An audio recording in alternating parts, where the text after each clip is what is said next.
Okay, so this is going to be the Jeff Howell Q&A part 4.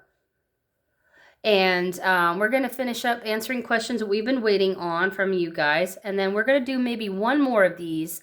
And then that's probably going to be it. Because he's getting busier and I'm getting busier. And we don't really have time for this anymore.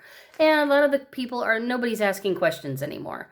So it's kind of dwindled off. And it doesn't seem to be as popular as it was. So we're probably going to end this after maybe one more. So this is going to be, these are the questions for this week and the answers. From Duke Space Dog, what is your favorite skit that you performed during your Clutch days? Answer, when I was asked to join Clutch, none of the band knew that I couldn't sing or play bass. But from hanging out with Bert every time they played in Baton Rouge, he knew I was funny. He also knew that I played guitar and sang, but he didn't know my level of musicship. That's obviously the answer to that one. CEC Pizza Munch and Radical Phone. I've combined their two questions. What was your favorite parts and roles at working at Creative Engineering? So I combined those.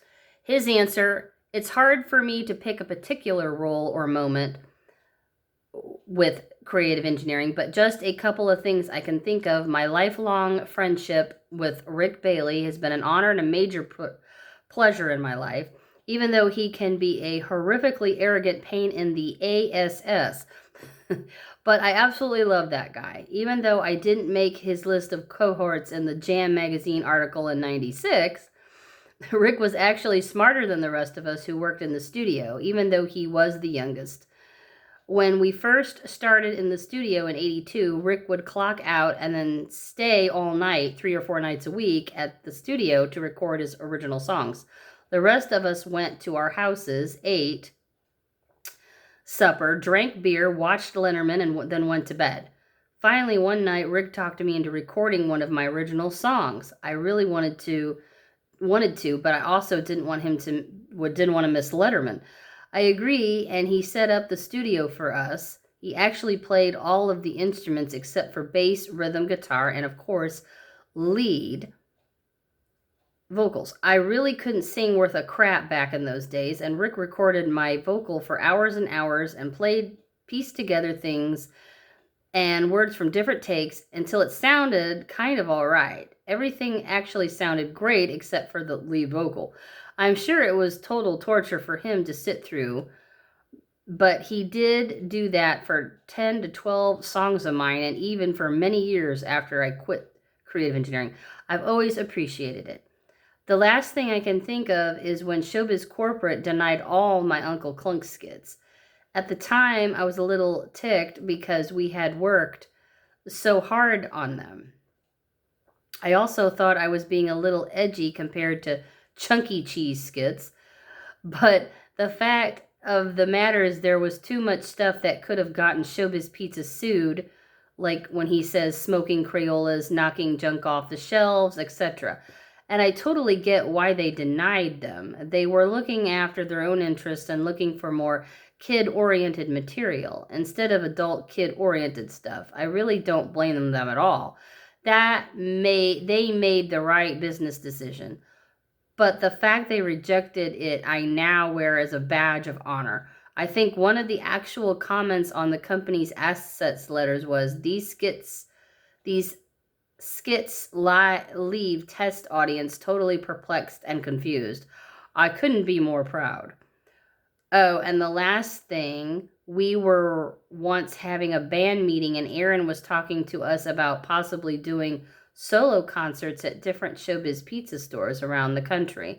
I thought it was a great idea, and as he got more in depth with it, he said, we'll play each different stores around the country, and then next month, each of us will go to a different store, and we'll just keep doing revolving circles or cycles of minstrels playing around the country. I spoke up and said, so we'll be starting a minstrel cycle? I remembered him staring at me for a few seconds and then shaking his head, said, never mind, we'll talk about it later.